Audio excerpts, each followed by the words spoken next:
Welcome back, ladies and gentlemen, Disaster Artist. Alright, so if you've not heard about this film, it's actually a biopic about the infamous best bad movie ever made, The Room, which came out in 2003. And if you haven't seen that movie, I highly recommend it. Yes, it is a bad film, but it's so entertainingly terrible. In fact, when I was in college, this was the #1 film that everyone on campus was quoting to death, so definitely give it a look-see.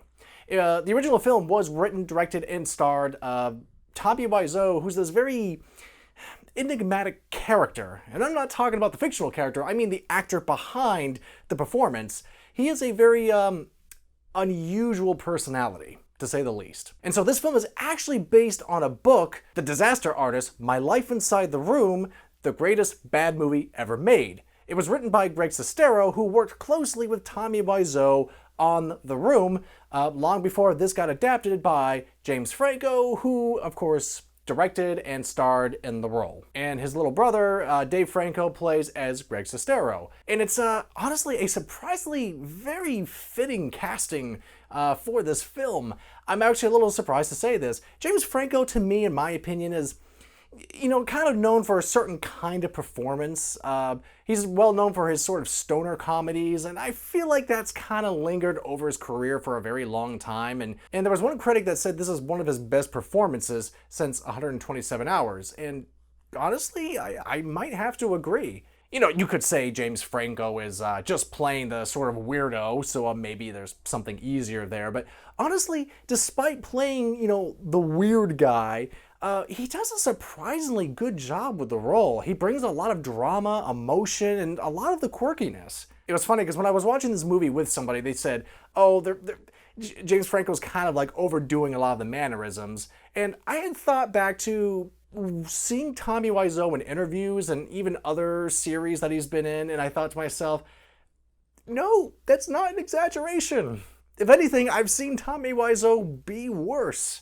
Alright, but anyway, what's the movie about? The movie is about Greg Sestero, who at the time was 19 years old, moves to San Francisco because he wants to be an actor, and during an acting class, he runs into Tommy Wiseau. And he really respects the man for his fearlessness. And that's fine because he just really admires his bravery on the stage. And so begins a sort of strange friendship between the two, and Tommy Wiseau invites Greg to move in with him in LA, where they go and pursue their acting careers. As you can well imagine, Tommy Wiseau is a very strange, almost like East European looking type with a thick accent, sort of a weird, like bad vibes kind of look, and so he doesn't get far. Greg does get a couple of roles, but he's struggling a little bit with his acting career as well, and so Tommy decides he's going to write his own film, The Room. And of course, we get to see the entire process, him writing it, him getting the crew and actors together, and it's delightful seeing all the behind the scenes because it's, like the title says, it's kind of a disaster. And honestly, it kind of sounds like they, dumbed down some of the drama that went behind, the scenes, because there was a much higher retention rate with the crew that, kept swapping in and out because things were not handled well. We actually get to see a lot of that behind the scenes. Tommy Wiseau clearly being a little bit incompetent when it came to filmmaking. I mean, the man shoots in 35mm and HD, which makes no sense at all. And the way he's not able to even provide water for the cast and crew. We actually have a scene where we see the cast struggling from heat. And honestly, somehow they're able to manage to put in a decent amount of humor in there as well. We have this older actress who's supposed to be, in the room, and she's doing her best, without the water, but then she actually passes out from heat stroke, and Tommy Wiseau plays it off as like, oh, she's just old lady. It's fine.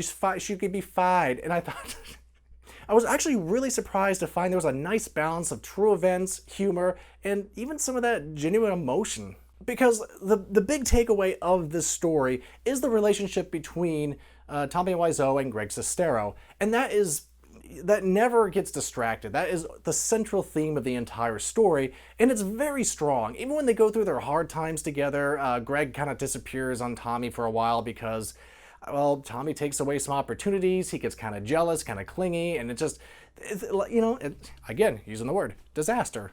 Hey. I'm surprised, mostly with the writing, that this was actually a genuinely well done piece. So if you've seen The Room, I highly recommend this movie. It's sort of like a nice complimentary piece, except it's a legitimately well-made movie that doesn't steer away from how awkward the original film was, which is great. We also get some other big-name actors in there. There's this great intro sequence of just famous celebrities talking about The Room, just to kind of give you the idea of how famous this film has become over the years. There's one hell of a cult following. And this includes people like J.J. Abrams, Kristen Bell, Kevin Smith, etc. And of course, we get people like Seth Rogen, who's in the film, who's plays as the first AD/director, kind of. He doesn't bring his usual comedy. He kind of brings that sort of monotone demeanor that he has, and it works really well to kind of offset Tommy Wiseau's very strange personality, especially when he goes to kind of cash in the check. He's like, wait, it's legitimate? There's actual money behind that? And the bank teller tells him, yeah, bottomless pit. And I love how the movie actually emphasizes how strange of a character Tommy Wiseau is. They say in some text towards the end of the film how nobody actually knows where he's from, how he made all this money, or even how old he is. He's honestly a big mystery. And you know, if you're a filmmaker or just love film in general, this is a great movie to watch because it really shows you how to do things wrong.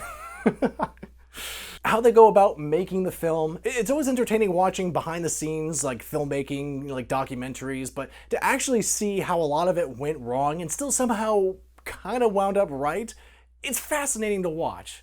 So if you're a filmmaker, definitely give this movie a watch. And so The Disaster Artist gets my score of 4 stars. So guys, thanks so much as always for watching. Have you all seen The Disaster Artist? And if not that, how about The Room? And if not that, what else have you been watching lately? Comment below, let me know, and stay tuned right here if y'all want to see more.